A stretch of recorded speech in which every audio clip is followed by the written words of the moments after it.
लोकतंत्र का प्रहरी, रोहन और निर्वाचन आयोग। मिलिए रोहन से, एक मेहनती यूपीएससी उम्मीदवार।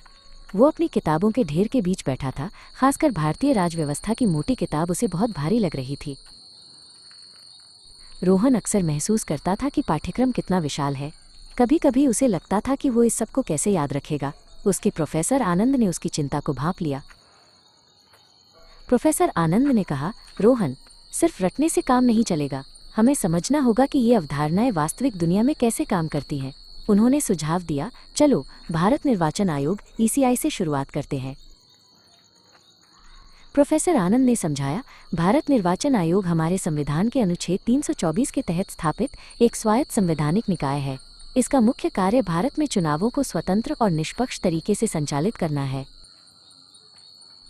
ईसीआई में एक मुख्य चुनाव आयुक्त सीईसी और 2 चुनाव आयुक्त ईसीएस होते हैं। इनकी नियुक्ति राष्ट्रपति द्वारा की जाती है और इनका कार्यकाल 6 वर्ष या 65 वर्ष की आयु तक, जो भी पहले होता है। ईसीआई के कई महत्वपूर्ण कार्य हैं। ये मतदाता सूचियां तैयार करता है, चुनाव क्षेत्रों का परिसीमन करता है, राजनीतिक दलों को मान्यता देता है और चुनाव कार्यक्रम घोषित करता है।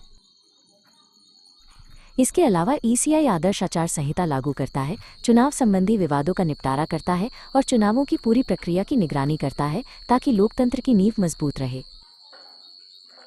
रोहन ने महसूस किया कि ये सिर्फ तथ्य नहीं थे, बल्कि एक जीवन संस्था थी जो भारत के लोकतंत्र को बनाए रखती है। उसे अब हर जानकारी एक कहानी की तरह समझ आ रही थी। यूपीएससी परीक्षा में रोहन को ईसीआई की स्वायत्तता और चुनौतियों पर एक जटिल प्रश्न मिला। उसने आत्मविश्वास के साथ उत्तर दिया, न केवल तथ्य लिखे बल्कि ईसीआई की भूमिका का गहरा विश्लेषण भी किया। रोहन ने परीक्षा में सफलता प्राप्त की। उसने सीखा कि वास्तविक समझ ही सफलता की कुंजी है।